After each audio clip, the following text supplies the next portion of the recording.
الحمد للہ رب العالمین والصلاة والسلام علی محمد الامین اعوذ باللہ من الشیطان الرجیم بسم اللہ الرحمن الرحیم۔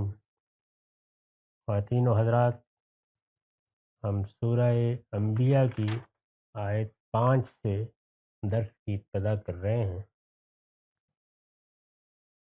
اس سے پیچھے یہ بیان ہوا تھا کہ رسول اللہ صلی اللہ علیہ وسلم کے مخاطبین اپنے لوگوں کو قرآن کے اثر سے محفوظ رکھنے کے لیے طرح طرح کی باتیں بناتے تھے، لیکن قرآن کی سطوت و جلالت سے ایسے مروب تھے کہ جم کر کوئی ایک بات بھی کہنے کی جسارت نہیں کر پاتے تھے۔ کبھی یہ کہتے کہ یہ ہمارے شاعروں کی طرح شاعر ہیں لیکن بہت بڑے شاعر ہیں، کبھی یہ کہتے کہ یہ غالباً خود بنا کے لے آتے ہیں، اور کبھی یہ کہ ہو سکتا ہے کہ یہ چیزیں خوابوں میں دیکھ لیتے ہوں۔ بہت سے لوگوں کو ایسے خواب بھی آتے ہیں، بہت سی چیزیں وہ مراقبوں میں بھی دیکھ لیتے ہیں، اس طرح یہ بھی دیکھ لیتے ہوں۔ کبھی یہ کہتے کہ یہ تو ہم مانتے ہیں کہ اس کلام میں بڑا سحر ہے، بہت جادو ہے، لیکن اس کو یہ اہمیت کیوں دے رہے ہو کہ یہ اللہ کی طرف سے آیا ہے، یہ الہام الہی ہے، اس کی کوئی ضرورت نہیں ہے۔ ان باتوں کا حوالہ دے کر پھر آخر میں یہ فرمایا تھا کہ جب یہ اس طرح کی باتیں کہہ چکتے ہیں اور ان کے اپنے بچے، ان کے غلام، ان کے زیر دست، اور ان میں سے کچھ وہ جن کو اللہ نے ہدایت کی توفیق دی ہے، انہیں توجہ دلاتے ہیں کہ یہ تم کیا باتیں کر رہے ہو، اور ان میں سے ایک ایک چیز کی تردید کرتے ہیں۔ ظاہر ہے کہ یہ باتیں معاشرے میں ہو رہی ہوتی ہیں، ایک چھوٹی سی بستی ہے، اس کے گھروں میں، اس کی مجلسوں میں، اس کی تقریبات میں، ایسے ہی جہاں لوگ جمع ہو کر تبادلہ خیالات کرتے ہیں، وہاں بھی تاریخ میں ایسی بہت سی مجالس کا ذکر آتا ہے جو زمانہ رسالت میں ہوتی رہتی تھیں۔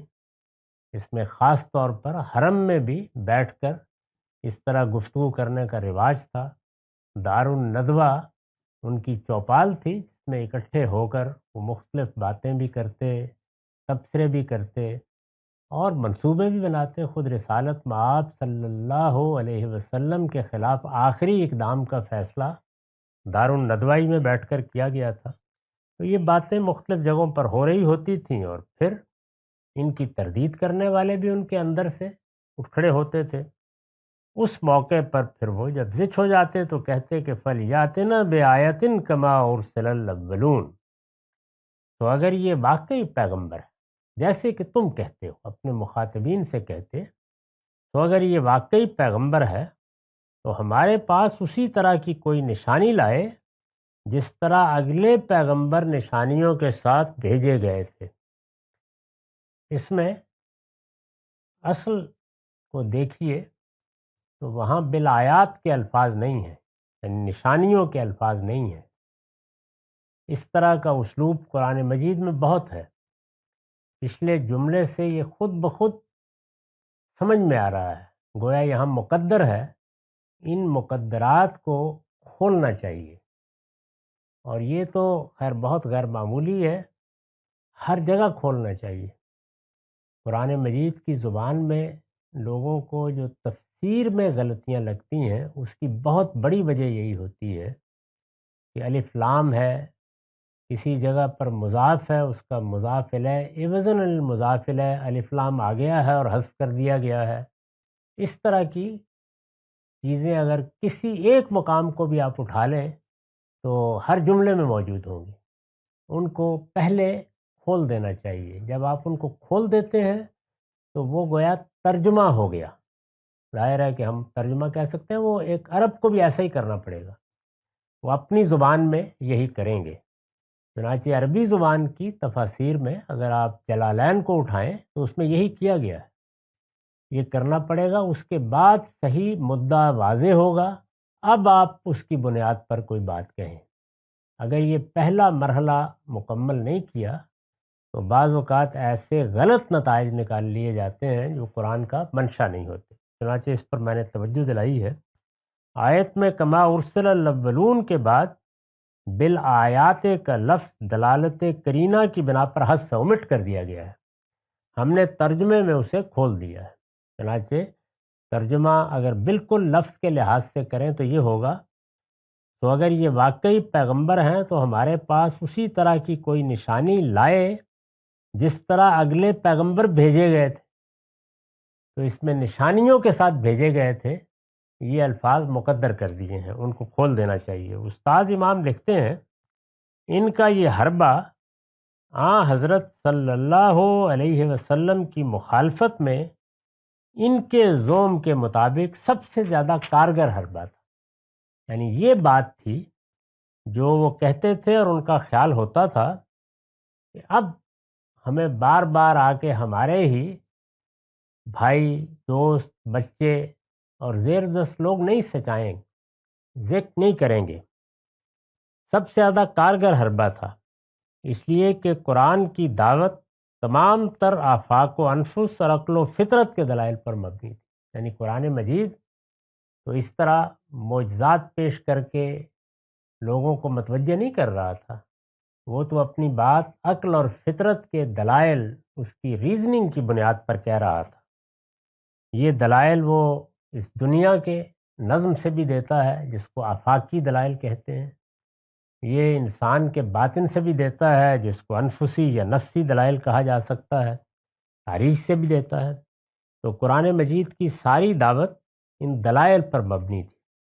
وہ معجزات و خوارق اور نشانی عذاب کے بجائے لوگوں کو آنکھیں کھولنے اور عقل و بصیرت سے کام لینے پر ابھارتا تھا۔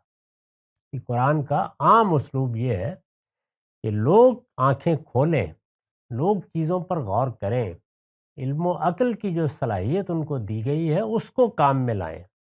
وہ اسی پر ابھارتا تھا کہ ایمان کا فطری راستہ عقل و دل کا راستہ ہے۔ اگر آدمی نے اپنی شخصیت کا ادراک کیا ہے تو وہ جان سکتا ہے کہ ایمان یا علم جب بھی داخل ہو وہ عقل و دل کے راستے سے داخل ہونا چاہیے۔ جو لوگ عقل و بصیرت سے کام نہیں لیتے وہ خوارق کو دیکھ کر بھی ایمان نہیں لاتے۔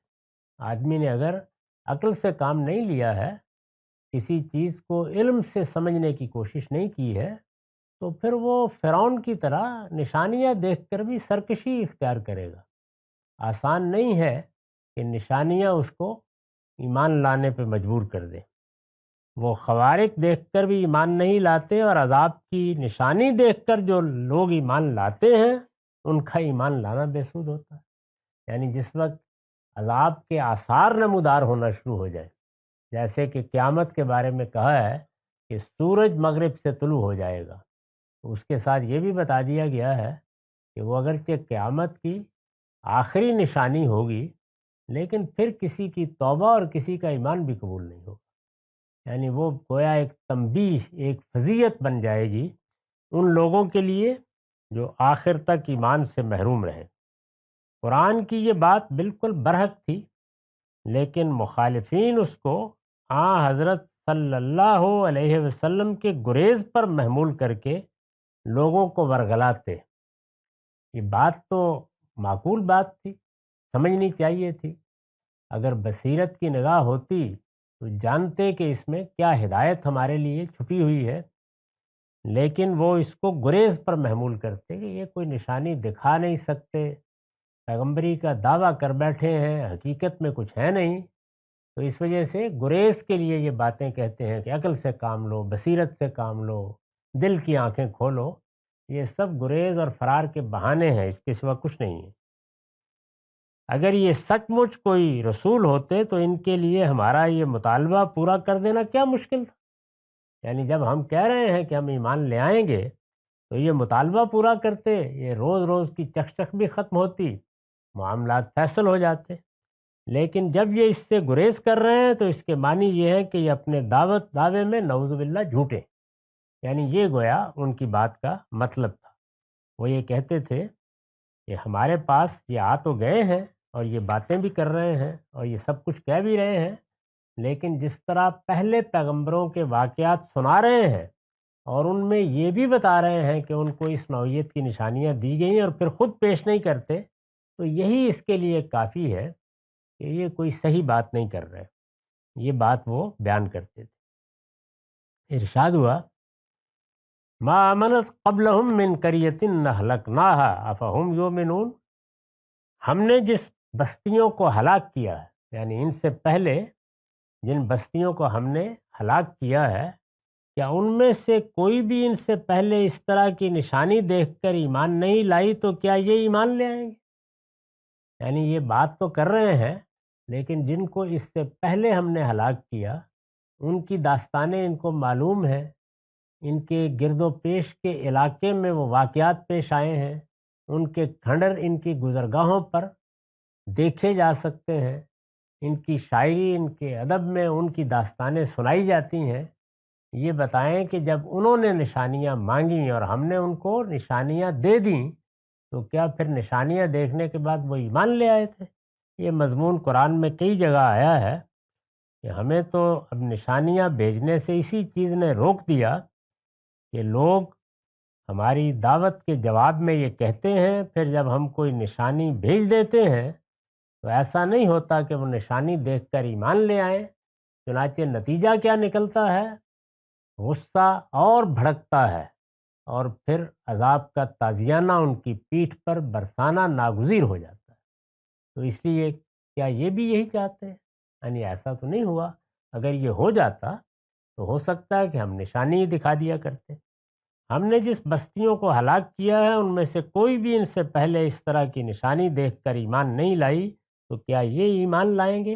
یعنی استفسار کے انداز میں سوال پوچھا ہے۔ ما آمنت قبلہم من قریۃ اہلکناھا افہم یؤمنون، تو کیا یہ ایمان لائیں گے؟ وما ارسلنا قبلک الا رجالا نوحی الیہم فاسألوا اہل الذکر ان کنتم لا تعلمون، کہتے ہیں کہ ہمارے جیسا آدمی ہے، پیچھے کہا انہوں نے کہ یہ تو ہماری ہی طرح کا ایک آدمی ہے، اس میں کوئی سرخاب کے پر نہیں لگے ہیں، کھاتا ہے پیتا ہے، مختلف جگہوں پر جاتا ہے، ہماری ہی طرح دکھ درد ابتلا میں مبتلا ہوتا ہے، کچھ نہیں ہے، اس کو خواہ پیغمبر نہ مان لو۔ کہتے ہیں کہ ہمارے جیسا آدمی ہے، تم سے پہلے بھی ہم نے جس کو رسول بنا کر بھیجا آدمیوں ہی میں سے بھیجا ہے جس کی طرف ہم وحی کرتے تھے۔ تو فرمایا کہ جو انہوں نے پہلے کہا کہ جس طرح پہلے رسولوں کو نشانیاں دی گئی تھیں اسی طرح کی نشانیاں یہ رسول بھی دکھائیں، تو پہلے رسولوں کے بارے میں کیا معلومات ہیں؟ نشانیاں تو انہوں نے پڑھ لیں، سن لیں، اس کو تو بیان کر رہے ہیں، تو پہلے رسول کیا تمہاری طرح آدمی نہیں تھے؟ وہ بھی آدمی، فرشتے تو نہیں آئے تھے، کوئی الگ مخلوق نہیں تھی۔ تم سے پہلے بھی ہم نے جس کو رسول بنا کر بھیجا آدمیوں ہی میں سے بھیجا ہے جن کی طرف ہم وحی کرتے رہے ہیں۔ وما ارسلنا قبلک الا رجالا نوحی الیہم فاسألوا اہل الذکر ان کنتم لا تعلمون، تو یاد دہانی والوں سے پوچھ لو اگر تم لوگ نہیں جانتے ہو۔ یاد دہانی والے یہ اہل کتاب، جس طرح ہماری کتاب کو الذکر کا نام دیا گیا ہے اسی طرح تورات بھی الذکر ہے، اسی طرح زبور بھی الذکر ہے، اسی طرح انجیل بھی الذکر ہے۔ اللہ تعالیٰ نے اپنی کتابوں کے الگ نام بھی رکھے ہیں جیسے تورات، زبور، انجیل، قرآن، اور بعض ان کے صفاتی نام بھی ہیں جیسے قرآن کا ایک نام الذکر بھی۔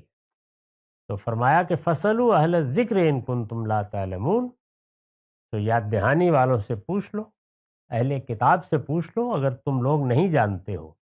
یعنی تمہارے ہاں تو یہ صحیح ہے کہ پچھلے 2000 سال میں کوئی پیغمبر نہیں آیا، یہ سیدنا اسماعیل کی اولاد تھے، لیکن سیدنا اسماعیل ہزاروں سال پہلے آئے تھے، اس وجہ سے نبوت کی کوئی روایت ان کے ہاں پھر باقی نہیں رہی، نہ کتاب آئی، نہ کوئی پیغمبر اللہ تعالیٰ نے بھیجا۔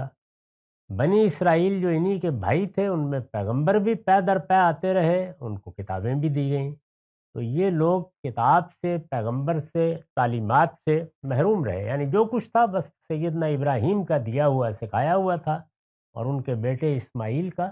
اس کے بعد پھر ان کے ہاں اللہ تعالیٰ نے پیغمبروں کے ذریعے سے ہدایت کا کوئی اہتمام نہیں کیا۔ اس کے نتیجے میں اہل کتاب اپنے ان بھائیوں کو، ظاہر ہے کہ یہ سیدنا اسماعیل کی اولاد ہیں، وہ سیدنا اسحاق کی اولاد ہیں، دونوں ایک ہی باپ کے بیٹے ہیں، تو وہ ان کو امی کہتے تھے، یعنی یہ تو کتاب سے، نبوت سے، دین کی تعلیمات سے ناواقف لوگ ہیں، ان کو کچھ پتہ نہیں ہے، اور ان کے مقابل میں وہ اہل کتاب تھے۔ تو اس وجہ سے فرمایا کہ باقی باتیں اگر ان سے پوچھ رہے ہو، یہ پیچھے ذکر ہو چکا ہے کہ اب وہ بھی آ کر ان کو مختلف قسم کے سوالات القاء کرتے تھے، یہ پوچھو، فلاں بات کے بارے میں معلوم کرو، تم پر واضح ہو جائے گا کہ یہ پیغمبر ہے یا نہیں۔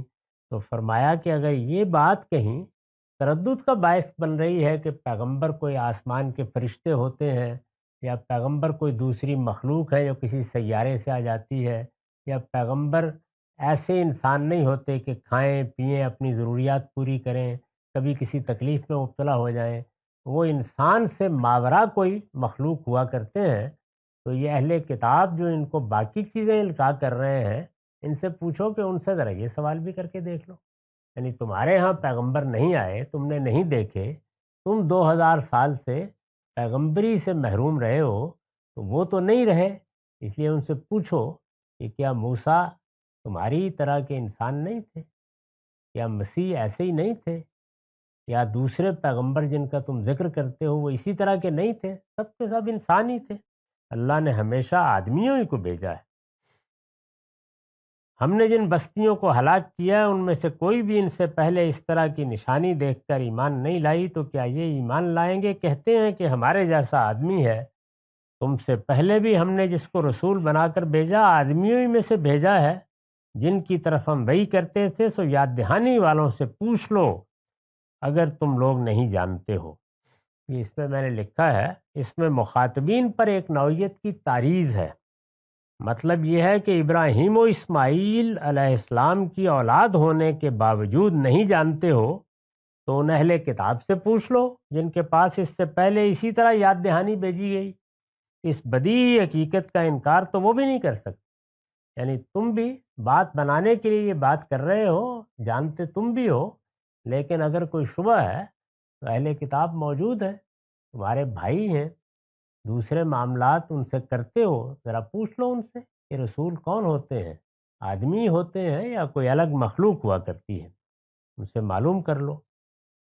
ارشاد ہوا ما جعلناہم جسدا لا یاکلون الطعام وما کانوا خالدین، ہم نے ان رسولوں کے ایسے جسم نہیں بنائے تھے کہ وہ کھانا نہ کھاتے ہوں اور وہ دنیا میں ہمیشہ رہنے والے بھی نہیں تھے، یعنی یہ جو تم کہتے ہو کہ یہ تو ہماری ہی طرح کا ہے، کھانا کھاتا ہے، کل دنیا سے رخصت ہو جائے گا، تو اس سے پہلے بھی جو رسول آئے ان کو ہم نے کوئی انوکھے جسم نہیں دے دیے تھے، یعنی یہ دوسری بات کو بیان کیا ہے کہ آدمی ہوتے ہوئے آدمیوں کے سارے لوازم تھے، جو چیزیں آدمیوں کو لاحق ہیں وہ سب ان کو لاحق تھیں، ان کو بھی بھوک لگتی تھی، ان کو بھی پیاس لگتی تھی، ہم نے ان کا کوئی ایسا جسم نہیں بنا دیا تھا کہ کھانا کھانے ہی کی ضرورت نہیں ہے، اور یہ کہ وہ جسم کبھی رخصت ہی نہیں ہوگا، کبھی اس میں اضمحلال ہی نہیں آئے گا، کبھی اس پر بڑھاپا نہیں آئے گا، کبھی اس پر موت نہیں آئے گی، یہ چیزیں بھی ہم نے ان کو نہیں دی تھی، جیسے تم ہو ویسے ہی بنایا تھا، البتہ ان کی طرف ہم نے وہی کی تھی۔ تو یاد دہانی والوں سے پوچھ لو اگر تم لوگ نہیں جانتے ہو، ہم نے ان رسولوں کے ایسے جسم نہیں بنائے تھے کہ وہ کھانا نہ کھاتے ہوں اور وہ دنیا میں ہمیشہ رہنے والے بھی نہیں تھے۔ میں نے حاشیہ لکھا ہے، یہ ان باتوں کا جواب ہے جو وہ کہتے تھے کہ یہ تو اسی طرح کھاتے اور پیتے ہیں جس طرح تم کھاتے اور پیتے ہو، پھر یہ رسول کس طرح ہو سکتے ہیں؟ یہ احمقانہ باتیں چونکہ کہی جاتی تھیں تو قرآن مجید نے اس کا یہ جواب دیا، ثم صدقناہم الوعدہ فانجیناہم ومن نشاء وہلکنا المسرفین، پھر دیکھ لو کہ ان سے اپنا وعدہ ہم نے پورا کر دیا، یعنی تھے تو وہ تمہاری طرح انسان ہی، کھاتے پیتے بھی تھے، دنیا سے رخصت بھی ہوئے، لیکن ان سے ہم نے ایک وعدہ کیا تھا، اور وہ وعدہ یہ تھا کہ تم اپنی قوموں تک حق پہنچا دو، جب حق پہنچ جائے گا تو ہم ان کا اسی دنیا میں محاسبہ کریں گے۔ ان کے بارے میں ہمارا وہ فیصلہ جو باقی انسانوں کے لیے قیامت میں صادر ہونا ہے، اسی دنیا میں صادر ہو جائے گا۔ وہ تمہارے سامنے صادر ہو سکتا ہے، تمہارے جانے کے فوراً بعد صادر ہو سکتا ہے، لیکن وہ اسی دنیا میں صادر ہو جائے گا۔ اس کا اب حوالہ دیا ہے کہ یہ نہیں ہوا تھا کہ وہ چونکہ آدمی تھے تو جو انہوں نے کہہ دیا ہوا میں تحلیل ہو گیا، جو وعدہ ہم نے ان سے کیا تھا وہ پورا کر دیا تھا۔ پھر دیکھ لو کہ ان سے اپنا وعدہ ہم نے پورا کر دیا۔ میں نے لکھا ہے یعنی یہ وعدہ کہ ان کے جھٹلانے والوں کو ہم لازماً ہلاک کر دیں گے۔ اللہ نے اپنے رسولوں کے ساتھ یہ وعدہ کر کے ان کو بھیجا ہے۔ ہمیشہ جب بھی کسی رسول کی بعثت ہوئی، اس سے کہا گیا کہ تمہاری ذمہ داری اتمام حجت ہے، بات پہنچا دو، اس کو ہر لحاظ سے واضح کر دو، اس کے بعد فیصلہ ہوگا۔ وہ لوگ جو مانیں گے ان کو ہم دنیا ہی میں جزا دیں گے، اور موت کے بعد بھی یہ جزا جاری رہے گی یہاں تک کہ وہ خدا کے فردوس میں داخل کر دیے جائیں۔ جو لوگ تمہیں جھٹلائیں گے ان کو بھی ہم دنیا ہی میں سزا دیں گے، یہ سزا بھی اسی طرح برزخ میں جاری رہے گی یہاں تک کہ پھر قیامت میں ہم ان کو جہنم رسید کر دیں گے۔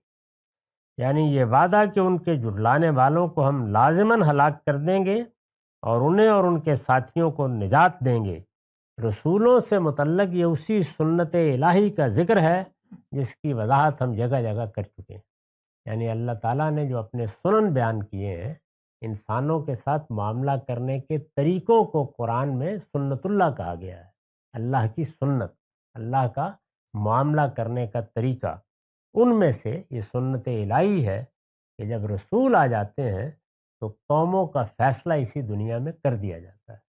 اسی کو بیان کیا کہ قضی بینہم بالقسط وہم لا یظلمون، پورے انصاف کے ساتھ ہم وہ فیصلہ اس دنیا میں سنا دیتے ہیں، اس میں ادنا درجے میں کسی پر کوئی ظلم نہیں ہوتا۔ یہ اس کا حوالہ دیا ہے اور فرمایا کہ ایسا نہیں ہوا کہ چونکہ انسان تھے، تمہاری طرح کے آدمی تھے، باتیں کہتے رہے، ہوا میں تحلیل ہوتی رہیں، نہیں، جو وعدہ ہم نے کیا تھا پورا کر دیا تھا۔ ثم صدقناہم الوعد فانجیناہم ومن نشاء واغرقنا المسرفین۔ پھر دیکھ لو کہ ان سے اپنا وعدہ ہم نے پورا کر دیا اور ان کو اور ان کے ساتھ جن کو ہم چاہتے تھے بچا لیا، اور حد سے گزرنے والوں کو ہم نے ہلاک کر چھوڑا۔ یعنی یہ فیصلہ صادر ہوا تھا۔ یہ تمہاری تاریخ میں بھی ہے اور یہ دنیا کی تاریخ میں بھی ہے، اس کو یاد رکھو۔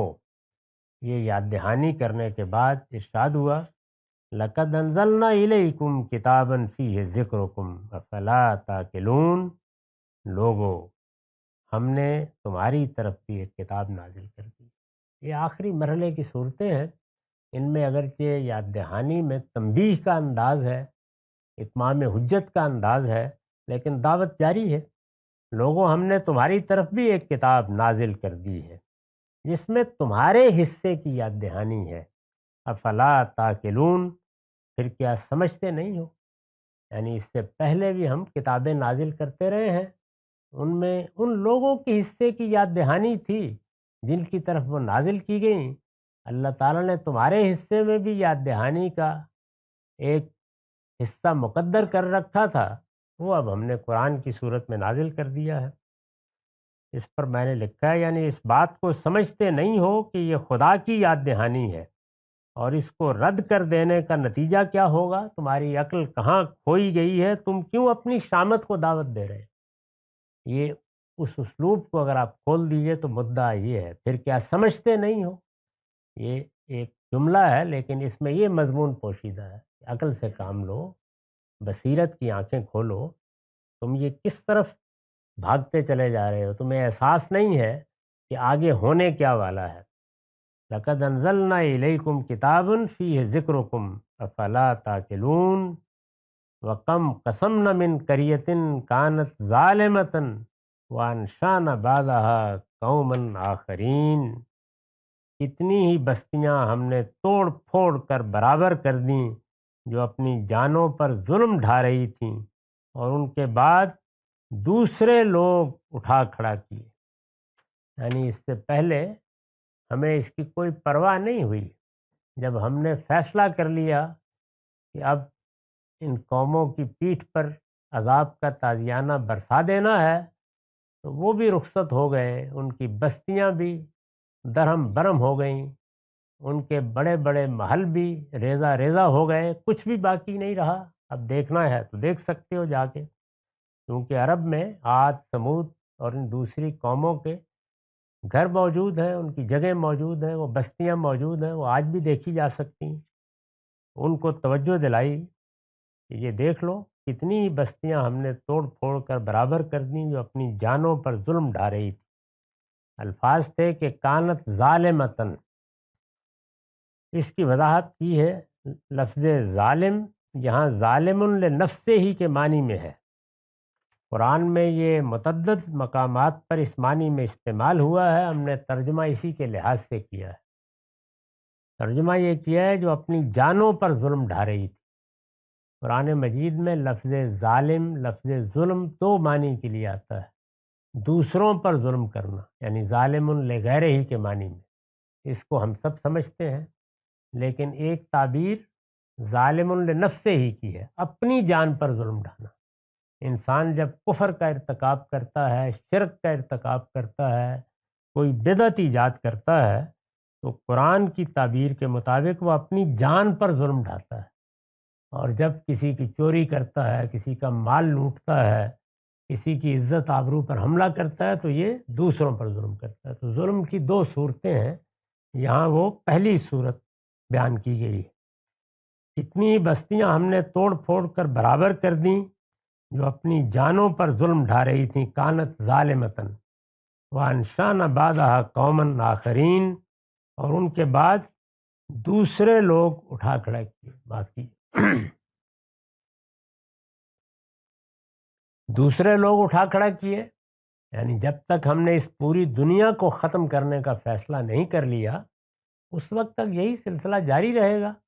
ایک قوم کی طرف اپنا رسول بھیجیں گے، وہ اگر اہل ثابت نہیں ہوگی تو زمین سے مٹا دی جائے گی، اس کی جگہ کسی دوسری قوم کو موقع دیں گے، یہاں تک کہ پھر آخری سور پھونک دیا جائے گا. اس کو مختلف جگہوں پر مختلف اسالیب میں بیان کیا ہے. چنانچہ قوموں کے بارے میں یہ قاعدہ یا سنت الہی بیان کر دی ہے کہ دنیا میں مختلف قومیں پے در پے ایک کے بعد دوسری نمودار ہوتی رہیں گی، دنیا کے مسرح پر، دنیا کے اسٹیج پر آئیں گی، اور پھر دو میں سے ایک نتیجہ لازماً نکل آئے گا. یہی دنیا کی تاریخ ہے. فرمایا ہے کہ مہلکوہا او معذبوہا، یعنی یا تو وہ دنیا کے اسٹیج سے تدریج کے ساتھ رخصت ہو جائیں گی، کسی کے لیے بھی ابدیت نہیں ہے. جس طریقے سے تم دنیا میں آتے ہو، آنکھیں کھولتے ہو، شعور کی عمر کو پہنچتے ہو، شباب کے مزے لیتے ہو، پھر آہستہ آہستہ اضمحلال طاری ہوتا ہے، بوڑھے ہو جاتے ہو، پھر ایک دن ہمارا فرشتہ آتا ہے، خاتمہ کر دیتا ہے، ہلاک ہو جاتے ہو. قوموں کے بارے میں بھی ہماری یہی سنت ہے. اسی طرح سے ہم ان کو دنیا کے اسٹیج پر نمودار کرتے ہیں. لگتا یہ ہے کہ اب یہ پورے عروج پر آ گئی ہیں. جب عروج پر آتی ہیں تو پھر کچھ دیر تک عروج پر رہتی ہیں، پھر زوال شروع ہوتا ہے، آہستہ آہستہ پھر وہ ہلاکت کے حوالے ہو جاتی ہیں. وہ ہلاکت تدریجی ہوتی ہے، تو اس لیے الفاظ ہیں مہلکو، ایسے جیسے آدمی کا معاملہ ہے، یعنی مرتے مرتے مرتی ہیں. دوسری صورت کے او معذبوہا، یا ہم ان میں سے کسی کی طرف اپنا رسول بھیج دیتے ہیں اور پھر اس دنیا میں ان پر عذاب آ جاتا ہے اور پھر یک دم چشم زدن میں وہ مٹا دی جاتی ہیں. تو ارشاد ہوا کہ یہی ہم کرتے رہے ہیں، لہٰذا تم نہیں مانو گے تو تمہارے ساتھ بھی یہی ہوگا. حاشیہ مطلب یہ ہے کہ نہیں مانو گے تو تمہارے ساتھ بھی یہی ہوگا، اور اس سے خدا کی دنیا اجڑ نہیں جائے گی، وہ تمہاری جگہ دوسروں کو لا بسائے گا. یہ اس کے لیے کچھ بھی مشکل نہیں، یعنی یہی ہوتا رہے گا، یہی ہمارا قانون ہے. اقول و قولی ھذا واستغفر اللہ لی ولکم ولسائر